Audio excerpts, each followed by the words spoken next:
Do you own or rent your home? Sure you do, and I'll bet it can be hard work. You know what's easy? Bundling policies with Geico. Geico makes it easy to bundle your homeowner's or renter's insurance along with your auto policy. It's a good thing, too, because you already have so much to do around your home. Go to geico.com, get a quote, and see how much you could save. It's Geico Easy. Visit geico.com today. That's geico.com. And a very happy Tuesday to you at 12:09. Talk Radio 790 KABC, The John Phillips Show, broadcasting live from the Coachella Valley. And it's time to fully reopen the state of California for business.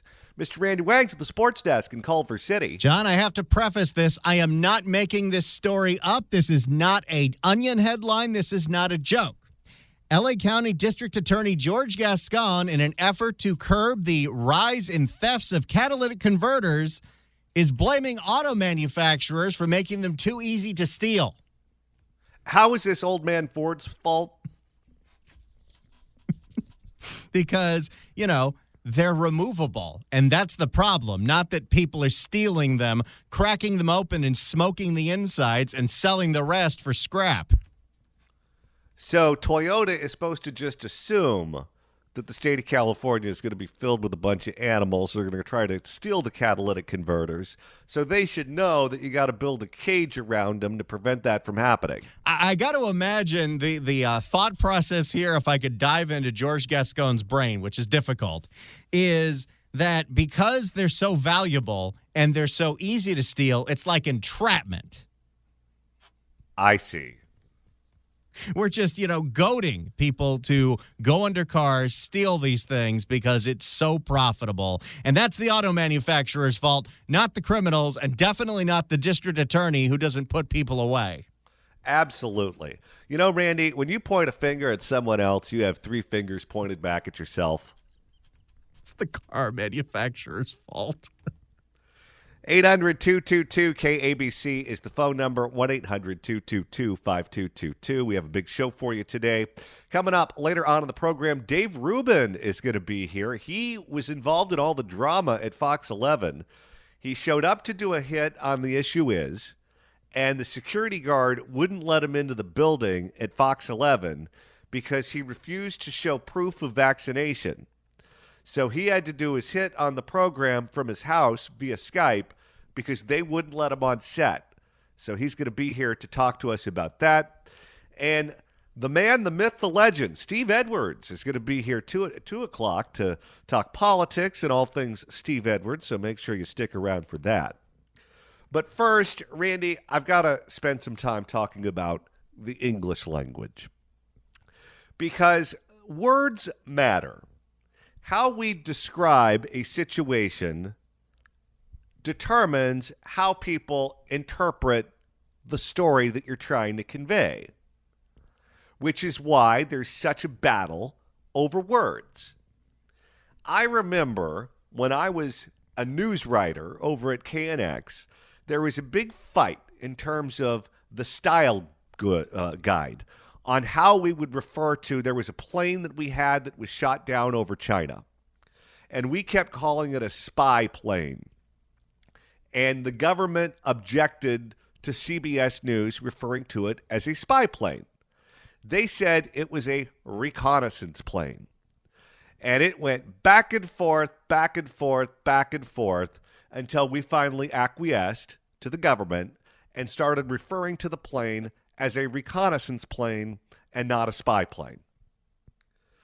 Over the last summer, we saw different protests break out all over the country, where we saw things being lit on fire, we saw stores being looted, we saw lawlessness in the streets, we saw all of that going on.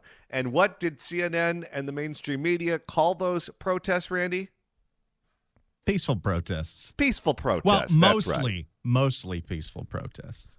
Mostly peaceful, a little bit fiery protests. If they called it a peaceful protest, free TVs were had by all.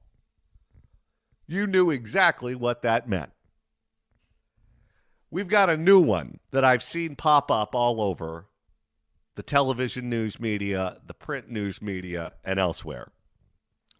Whenever they say a perfectly healthy person had a tough time with COVID, they're using the term perfectly healthy in a very liberal way. If they say someone is perfectly healthy and had a bad time with COVID, I guarantee you they got operated on at the zoo. It required a forklift to get them in the ambulance, and they had to have one of those wide load stickers on the back of it. So you're saying perfectly healthy as in like a healthy portion of mashed potatoes. Yeah, exactly. We're talking about the portion size. Without fail. At some point, they're just going to stop showing the picture. Because if they show you the picture and they say perfectly healthy, you're going to say to yourself, what the hell is my doctor giving me crap for when I go in for a physical? They say that is perfectly healthy and I got to lay off the Little Debbies? No, thank you. Am I watching the news or my 600-pound life? If that's perfectly healthy, let me tell you, I might as well be classified as Callista Flockhart. We're changing the definition of what's perfectly healthy. But without fail, every time they do it, just pay attention and make a mental note to yourself. The next time they talk about a perfectly healthy person having a tough time with COVID, you just remember their blood type is ragu. You'll see what I'm saying. So that's the first thing. The second thing is Kyrsten Sinema, the U.S. Senator from Arizona, is being harassed by illegal alien activists all over the place. And Randy, the first time we saw it play out was in the bathroom. That's right. They chased her into the bathroom at ASU and didn't even let her use the facilities while they were trying to tell her to sign on to that damn infrastructure deal. Now, if you were Kyrsten Sinema, if you were the U.S. Senator and nature was calling, you had to go. You had one too many cups of coffee, and that cuts through you like a hot knife through butter. And you had to go, and you were on your way to the John, and all of a sudden, activists decided to follow you into the bathroom right up to the door of the stall, and they're screaming at you as you're trying to do your business. Would you be able to go? I don't think I would. I think I'd be even more comfortable to let one go in that scenario. You won't leave? I'll give you a reason to leave. Oh, God. I don't know. Maybe my bladder is shyer than yours. I was talking about something else. Oh, yes. Well, that would certainly send a message. Do you own or rent your home? Sure you do. And I'll bet it can be hard work. You know what's easy? Bundling policies with Geico. Geico makes it easy to bundle your homeowner's or renter's insurance along with your auto policy. It's a good thing, too, because you already have so much to do around your home. Go to geico.com, get a quote, and see how much you could save. It's Geico easy. Visit geico.com today. That's geico.com. That would be audio we would not be able to play on the radio. But after they followed her into the bathroom and harangued her as she was trying to do her business, including when she was washing her hands and going back into the classroom. I guess she was teaching a class at ASU. She had to slam the door in their face like they were Jehovah's Witnesses. But that wasn't the end of it. They also apparently found out what flight she was on. She was going from Arizona to Washington, D.C., and they purchased a ticket on the airplane, and they harassed her on video on the airplane as she was sitting in her seat trying to work on her laptop. That takes some dedication to buy tickets at Sky Harbor just to protest somebody. No kidding. And they used to be friendly skies. Now, what's with these flight attendants? Because the flight attendants that work on the planes that I'm on, the minute you break one of those rules, man, they're ready to open up the door and throw you out from 30,000 feet. That mask slips below your nose, you're on the no-fly list, buddy. You have the audacity to ask for peanuts. They're going to lecture you about what happens to people with peanut allergies. And take a cheap shot at Jimmy Carter, just for good measure. They live to enforce rules. Yet you have an activist screaming at a U.S. senator on a plane. It's not like the senator can get up and walk off the plane. You're pretty much stuck there, and no one said a word to this person. Well, maybe the flight attendants want cinema to sign that damn infrastructure deal, too. I guess they do. They want newer airports. Then she gets off the plane at Reagan Airport, and they continue to harass her at the airport and videotape the whole thing. And no one stops it. How is that allowed? The last flight I was on, when they were doing the announcements, it used to be they just pushed the credit card and they told you to put the seatbelt on and put the tray tables up and all of that business. Well, now they tell you what rules you have to follow and what happens to you if you don't follow the rules. It's like going back into elementary school and having the lunch lady scream and yell at you. Although the lunch ladies, I would imagine what those lunch ladies would be like as flight attendants. That has to be a miserable job in those cafeterias. Every elementary school cafeteria smells the exact same, too. They all smell like burnt meat and oppression. Those ladies were built to be flight attendants. I always imagined there was a certain degree of sadism if you worked as a lunch lady because you knew what those meals were doing to those kids afterwards. Oh, absolutely. You're destroying their innards, and then you're screaming at them for being too loud. There was more oil on that square piece of pizza than in Huntington Beach. I'm surprised any of that is actually considered food. Everything they served was gross. The rib sandwich with the outlines of where the rib bones would be. Thank God my mom made me peanut butter sandwiches. But anyway, I digress. It's amazing what they'll let you get away with if they agree with you. And if you were someone like Kirsten Sinema, being screamed at in public like that, even if it's just for a couple of minutes, feels like an eternity. And I can tell you that after Maxine Waters and others told their fellow travelers to get in the faces of people they disagree with politically, a lot more of that sort of thing happened. And Biden, by the way, essentially supports the people who are harassing Kirsten Sinema. He said, in politics, that's just what happens. So much for Joe being a bridge builder. But when I was working for CNN, the only people who watched that network were people who hated my guts. And after the Sarah Huckabee Sanders thing happened, I got confronted a few times in public myself. And it's always when they're drunk. It's always when there's a big group of them. And it's always when you're by yourself. And I had the exact same philosophy as Kirsten Sinema. I just wouldn't respond to them. Because if you engage with them, then it's two angry people screaming at one another. And very rarely do they see the origins of the fight. But if you just stay quiet, it's a crazy person yelling at someone who's minding their own business. So you can never, ever, ever engage with them. But part of the presentation of this woman who's been following Kirsten Sinema around and screaming at her is that she announces that she's here illegally. And she has no problem doing that to a U.S. senator in public places, in the bathroom, videotaping all of it from multiple angles and posting it on social media. Why has this woman not been deported yet?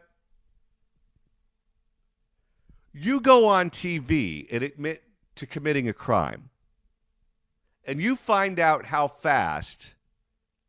long it takes authorities to come knocking at your door, especially if you owe the government money.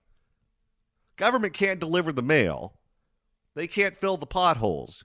But if you owe them money, there will be a helicopter over your house and someone descending from a cable down your chimney to get what they're owed.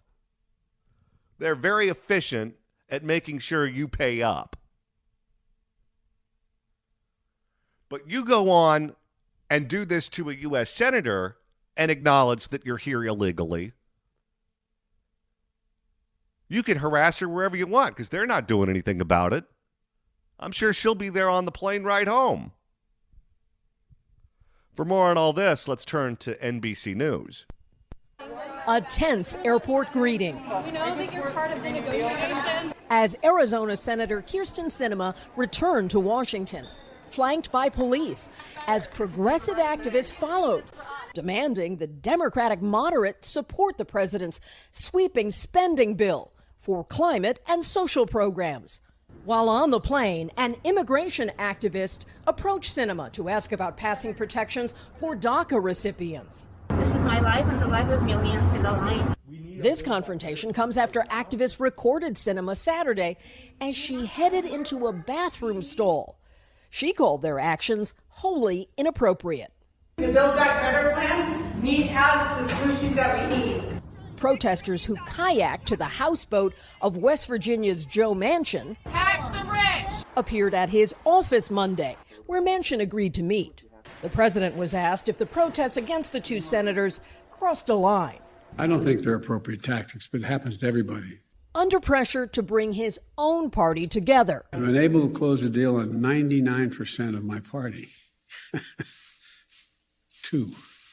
The president short the votes of Manchin and Sinema, while he is also urging a larger group of progressives to lower their expectations and agree to a spending package much smaller than the current $3.5 trillion price tag. Would you be willing to go down to $2 trillion? Senator Leader Schumer wants to see this done by... The president facing an uphill battle to unite his party. So today the president is heading to Howell, Michigan to build up public support for his plans by laying out how that community would benefit. Part of a strategy to sell the plan and pressure Democratic lawmakers to compromise to get it passed and give the president a victory. So here's my question to you at 800-222-KABC, 1-800-222-5222. I want you to put yourself in Kyrsten Sinema's shoes. If you are a voting member of the U.S. Senate, you believe the bill is bad, you do not want to spend $3.5 trillion on climate change and child care and all the other goodies that Joe Biden and AOC and Nancy Pelosi want, and you're being harassed in the bathroom, on airplanes, in airports, I'm sure elsewhere, would that make you more likely to give in to make it stop? Or would it make you dig in your heels and tell these people to go to hell? What would you do if you were Kyrsten Sinema, Senator from Arizona? I want to hear from you. 800-222-KABC, 1-800-222-5222. U.S. Senator Kyrsten Sinema is being harassed wherever she goes. The bathroom, airplanes, airports, you name it. Activists are getting in her face because they're angry that she's not on board with a $3.5 trillion spending bill that Joe Biden and Nancy Pelosi and Chuck Schumer want. And so they are trying to ruin her life. So my question to you at 800-222-KABC, 1-800-222-5222 is this. If you were Senator Kyrsten Sinema, would this harassment make you more likely to give in to make it stop or more likely to dig in your heels? And Randy, before we go to the phones, I don't know if you know this. I looked this up during the break. Did you know that Kyrsten Sinema is the first openly bisexual member of the Congress? She's also a goofy dresser. She is. And I didn't know that she was the first openly bisexual member of Congress. I thought that was Barney Frank. But as it turns out, that's wrong. Barney Frank is bisexual in the sense that if you buy him stuff, he gets real sexual. Which is a difference, in case you're wondering. So put that down on your scorecards. All right, let's go back to the phones at 800-222-KABC, 1-800-222-5222. Let's begin with Diana. Diana, you're on KABC. Welcome. Hi, John. I love your show, and I love Randy. Anyways, if I was Kristen Cinema, I would be so dug in, it would be like I had cement on my feet. There's no way I could. No way. Well, if you keep pissing them off, you might end up with cement on your feet anyway and being dumped in the river. This is true, but you know what? I'm holding to it. It's crazy anyways what they want to do, but with this, no way. There's just no way. And for her to cave at this point would be worse for her. I mean, it would set a precedent for any time somebody doesn't like what you want to do, you believe in, then that's what they would do. So, but as far as for me, there is no way. Now, how does it work in your own personal life? If someone at your office, if someone in your family, if one of your neighbors wants you to do something and they get nasty with you, do you absolutely just slam the door in their face and say, no way, if you're going to be like that, I'm not giving you what you want? Pretty much, yes. And that would be the same like with your kids. If you say no and then they go and do it behind your back or they use some other ways to do it, you have to set a boundary. You have to show people you can't screw with me. Just don't do it. And that's the way I am in life in general. Don't screw with me. Well, that's a good philosophy to have. Thanks for the call, Diana. Let's go to Paige. Paige, you're on KABC. Hello. Hey, well, not only would I not give in, I would then proceed to vote no on anything they wanted. I would find out who the activists were. I would look at whatever it was that they wanted, and I would vote against it. And by now, I would already have a restraining order against that girl filming me in the bathroom. Highly illegal. That's an invasion of privacy, and that woman should have a restraining order against her. You know, it's funny. You put something that Mark Zuckerberg doesn't like about the vaccines or about flip-flop Fauci or any of those things, and they will pull your content down as fast as humanly possible. They broke the law, including, by the way, by having a male go in the women's restroom, and they recorded her and other students who were in there going to the bathroom, and they put it on the internet. They put it on all these social media platforms, and that video hasn't been pulled down. Explain that one to me. Are you me? Yeah. Are you talking? Does that make any sense to you? Zuckerberg will do any. I mean, they are so partisan. I left the Democrat Party because I could no longer tolerate the bullying. I'm not a Republican. I'm an independent, but I've left the Democrat Party because I cannot stand what they have become. I cannot stand bullies, and the Democrats are full of bullies, and that includes Zuckerberg. Thank you so much for the call. Appreciate it. Let's go to Charles. Charles, you're on KABC. Hello. Yeah, you've heard the story about the Queen of England when she was a princess. She was in Africa, and she went up to this safe place up in the tree from the wild animals. She ascended the princess, and she heard she was the queen up there, and she came down the queen. Well, I think Kirsten Sinema went into that bathroom a Democrat. She went into the business, and she came out a Republican. You think she's going to switch parties? I got a strong, hard feeling she will. You know, it's interesting that you mention that because so much of what happens in politics is personal. We look at it from our living room as we're watching the TV, and we see the partisan battles that go on in Washington or Sacramento or City Hall, and we see it in a one-dimensional way.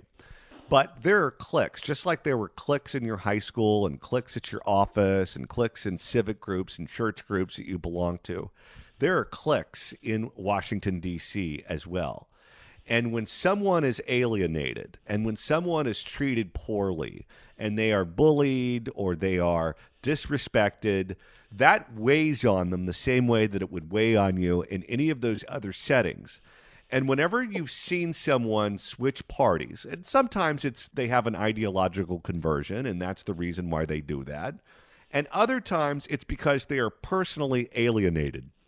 It reminds me of this story about an assemblyman from Diamond Bar by the name of Paul Horcher, who was elected to the California Assembly. And Paul Horcher is a weirdo. and he always has been a weirdo, just a strange guy, but voted a Republican line. Goes up to Sacramento. The assembly in 1994 is split 40-40, and Willie Brown is the speaker, and everyone thinks that the Republicans are finally going to take the speakership away from Willie Brown. And because of that, they didn't really give Paul Horcher a lot of TLC because they just assumed his vote was guaranteed, and the guy's a weirdo, so who wants to spend any time with a weirdo? Well, while they were ignoring him and alienating him, guess what Willie Brown did? Willie Brown took him out to dinner. Willie Brown asked him how he was doing. Willie Brown made sure that he always had someone to eat lunch with at the cafeteria and dinner with, and was invited to the speaker's office and made him feel real important. Well, when the vote came down to determine who was going to be the speaker, Jim Burlty, then the Republican leader, didn't know that Willie Brown developed this relationship with Paul Horcher that was not a political relationship from the point of view of Horcher. It was a social relationship. Willie Brown made him feel like he was someone. And when the votes were cast, Paul Horcher switched parties and voted for Willie Brown, shocking Jim Burlty, shocking the assembly, and shocking the entire state of California. If they continue to treat Kyrsten Sinema the way they're treating her, guess what? What you just suggested is not outside the realm of possibilities. 800-222-KABC is the phone number, 1-800-222-5222. If you were Kyrsten Sinema and you were being harassed everywhere you went because you wouldn't vote for Sloppy Joe's $3.5 trillion spending bill, would you be more likely to dig in your heels or give in, cry uncle, so all of the harassment would stop? 800-222-KABC, 1-800-222-5222. Kyrsten Sinema is the most bullied senator in America, and all of it happens on tape, and it seems like a lot of the blue check marks on social media are enjoying it. If you were Kyrsten Sinema, how would you handle it that illegal alien activists are harassing you in the bathroom, on planes, in airports, because you won't sign on to a $3.5 trillion spending bill? How would you handle it, Randy? Well, if I'm going to act that way, I would at least explain why I'm voting against the bill, which she doesn't really do. So you would do more TV hits? I'd take the publicity and run with it. Or if I'm Kyrsten Sinema, I'd run with it all the way to a donor-funded dinner. I'm not a fan. Not a fan of Kyrsten? No. Oh, she's one of my favorites. And I love the way she dresses, too. Did you enjoy how she ditched the negotiations this weekend because she had to go get her foot looked at in Arizona? Well, they already voted in the Senate. It's coming down to the House now. And Pelosi said that there was going to be a vote, and then she went back on her word because she didn't have the votes. So from the point of view of the U.S. Senate, they already voted on infrastructure. They did their job. It's the House of Representatives that dropped the ball and didn't do what they were supposed to do, didn't do what they promised to do. So from Sinema's point of view, it's all on Nancy Pelosi. What would you do if you were Kyrsten Sinema? 800-222-KABC, 1-800-222-5222. Let's begin with Lewis. Lewis, you're on KABC. Hello. Hey, guys. How you doing? I just want to say I'm a fan. First of all, I think she should be applauded for handling it the way she did. Secondly, I hope I don't go off topic here, but me being a first-generation American, it irks me to see how entitled all these people are, how they feel that if you disagree with them, they have immediately the right to just harass you the way they do and just make people's lives impossible that way. What would you do if someone wanted something from you that you didn't want to give them and they harassed you in the bathroom when you were trying to take a leak? I hope I don't sound dumb saying this, but I would probably be on parole again sometime soon. I wouldn't let that. Yeah, I mean, there's a line that shouldn't be crossed, and that's definitely one of them. It sounds like they'd be getting a swirly if they tried that to you. It would be a completely different situation. But like I said, she should be applauded for the way she handled it. But at the same time, these people harassing her should be brought to light. There's no reason for them to harass somebody like that just because they don't agree with what they want.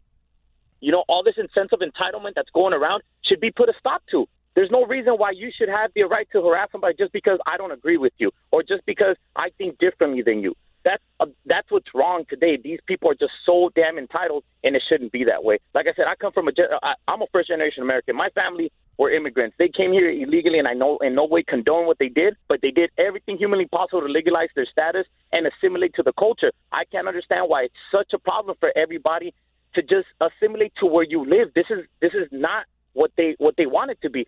It's a great country. Let's keep it great. Thank you so much for the call. Appreciate it. Let's go to Marilyn. Marilyn, you're on KABC. Hello. Hello.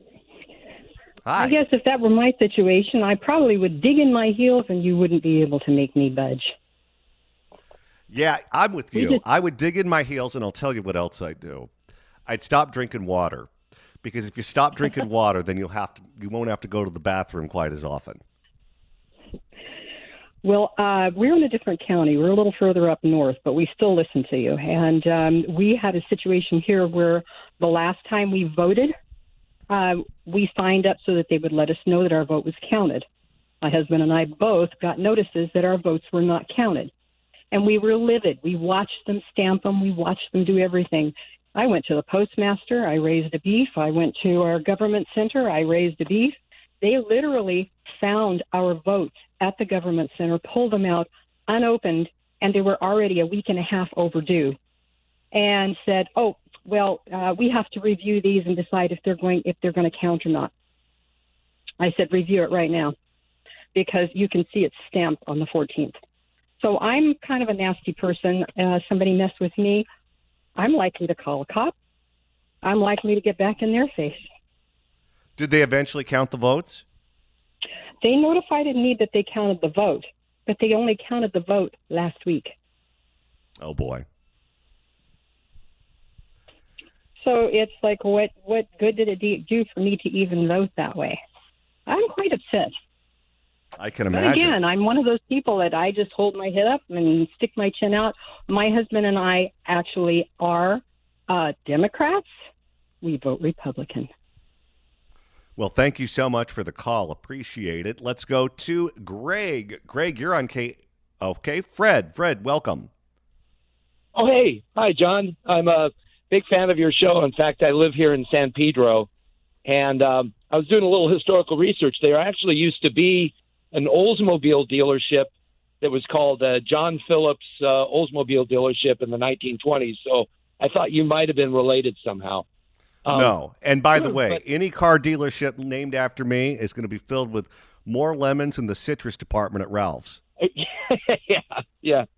A few of the other callers pretty much said, I mean, that illegal alien activist just provides a whole menu of great, like Don Rickles type responses. Like if, I don't know, if I was being followed into the bathroom, I would say, look, you've been harassing me this many times, and I'm just going to have to wind up redirecting my stream of relief, But if I was her, I would just say, look, I've heard you, I've heard enough. That's enough. I'm not changing my mind. It's too late. You're too late. And if you keep harassing me, I'm just going to report you as a stalker and, get a restraining order. The police, obviously, they already have your image. So if I were you, I would just cool it. I'm tired of you. You're not going to harass me on the plane anymore. So, just give it up. I'm not changing my mind. I'm sticking to my guns. So, just stop. Stop wasting your breath. And that's what I would do if I was her. But she's doing the right thing. I think, like you said, verbally engaging with them is probably kind of a waste of time, but it gets to a point where, you just have to let them have it with both barrels, verbally.